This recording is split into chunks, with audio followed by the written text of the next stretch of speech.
the guy who works the hardest doesn't always win. You know what I mean? Like, because I definitely was, at that time, I was the hardest working motherfucker in there. And I could never, I was probably left 300, 400 pounds on the platform. I didn't, you know, because I think I was so driven to murder people that I was spent by the time meets come. You know, my CNS was all fucked up, you know. And why do you think that was? I mean, why do you think that your mindset was that much higher than other people that were in there? I think it's just your heart, your will, what you're born with, you know, just something in you. And maybe, you know, it has something to do with your childhood, you know, being bullied or something. And you know, that's not going to happen when you get older, you know? So it's kind of like a reverse role. Like, ain't no motherfucker gonna bully me. If anybody's gonna bully, I'm going to do it. You know what I mean? Were you though? Yeah. Okay. Yeah. I was, you know, in my 20s, I was 300 some pounds, you know, I was a big and I was mean, you know, like I was pissed off because of my childhood and you know, I didn't know that then, but that's what it was, you know, and yeah, so I lifted weights and I bounced and I like to beat people up. So do you think the lifting weights helped you to cope with, I guess it's for lack of a better word, you know, that bullying, it evens the field. It keeps you like out of prison, you know, because you have some outlet, and I could gravitate toward, you know, because I couldn't like physically like out on the street just beat somebody's ass, you know, like so it was like you could take that out in weights, you know, like it ain't like football where you can hit somebody, you know what I mean, because that's gone, you can't do that anymore. So it's lifting weights because you could get all your piss and vinegar out right there.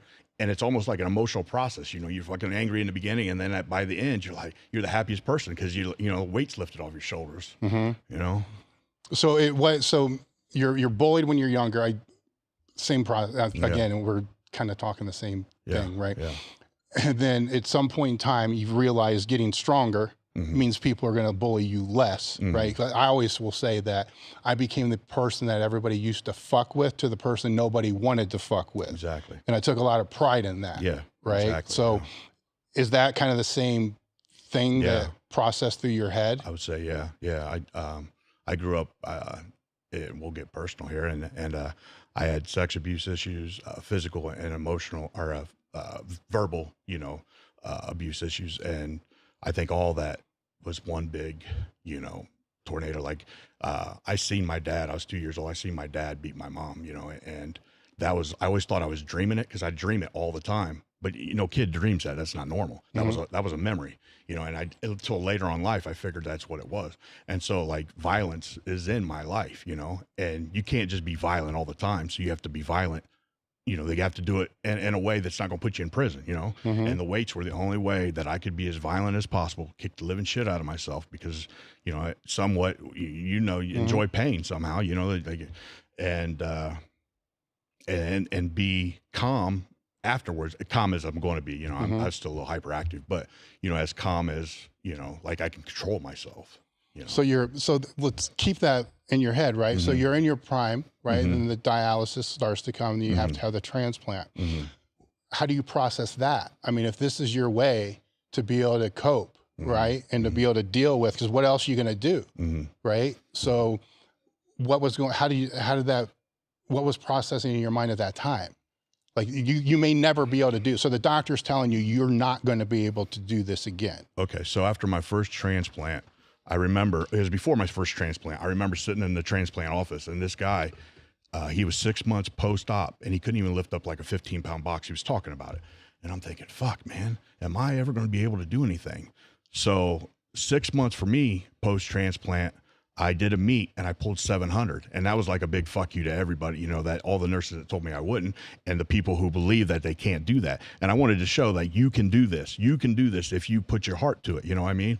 Deadlift was the hardest for me, which really sucked because that was my favorite lift because they opened me up in your stomach, you know, and you know how you bend over. My conventional deadlift's been gone since then, since the first transplant, but I could still pull a little bit of sumo. And that was very rewarding. I got off topic. What was the question was more around, you know, that now you have this coping mechanism, right? This passion, love, whatever we want to call it, the training, and you're being told you shouldn't do it again, right? Part of you has got to be thinking, fuck you, I'm going to do this. But then another part of you has got to be thinking, oh shit, what the fuck am I going to do if I can't do this? So I was thinking in my head, I'd rather be dead if I can't do this. So, you know, I'm thinking of ways to end it. And that's not a great way to think. So I just turned around and said, fuck it, I'm going to do this. You know, I'm coming back. You know, it may take some time. You know, I'm not in a race, even though I did rush back. But I'm, you know,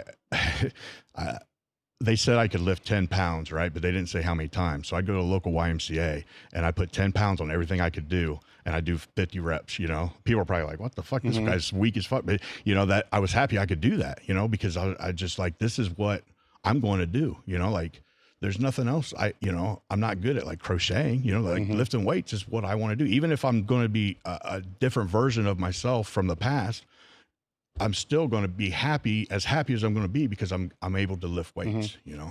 Was the procedure done here in Columbus? Why the YMCA instead of Westside? I was embarrassed to go to Westside. Why? Because it was 10 pounds I was lifting. I did go to Westside a little bit and visit, and then I'd go to the YMCA right by on Valley View or whatever. And I don't know why I did that, but it was just, I don't know. I didn't want, I don't know. I guess I was embarrassed, you know, like I didn't want people to see me, my main guys see me weak. You know, I never wanted to show weakness. Yeah. And how long was that duration that you weren't there? I mean, it was on and off for 3 months. I would still show up and help them, you know, but I just couldn't, after everybody left, sometimes I would work out there too, but it was never really like why they were there. A lot of times I'd go to Westside and just walk laps around the whole thing. Because, you know, I was allowed to walk as much as possible. And that's what I think healed me, because I was up walking all day long, you know, every day trying to heal. You know, after my first transplant, you know, your stomach gets open. They say you can't walk or whatever. I walked like 20 yards. That was like a huge success for me. I have all these wires coming out and a catheter in, and I made it 20 yards, you know, and because I was just like, I was bound and determined. Sakari, who trained Bull Farm, he told me, the stronger you go in, the stronger you'll come out. And that stuck with me. And I'm like, you know, I'm getting as strong as possible. I competed like a week before for the transplant. surgery. Yeah. And so I built myself up as strong as I was going to be. I probably would have pulled close to 800, you know, because I was building it up, you know. And anyways, I bombed out in the meet, but I had my transplant the week after. And I remember, you know, that stuck with me because it worked, you know. I was stronger than the 4 people who were transplanted that day. You know, I was the only one that got up and walked. I was the only one that was walking every day, you know, from then on. You know? I believe there's a lot of truth to that. You know, I approached both of my hip replacements, every surgery I've ever had. I've approached it like I'm peaking for a meet. Right. You know, so that way, because you're gonna get knocked down. Right. Right. I mean, the dialysis is gonna knock you down big time. How long was it until you felt like you could train with some semblance of I was back fortitude. squat with those guys probably, I think it was 10 weeks post-op. I think they're supposed to be 3 months for someone normal. I always say normal, that's not Luke Edwards, you know. So about 10 weeks, 10 weeks, I was back squatting with those guys with a green band and some weight. And then it just progressively got heavier. Like the 3rd week wave, I was doing 4 plates plus a green band for sets, you know, and I was happy with that.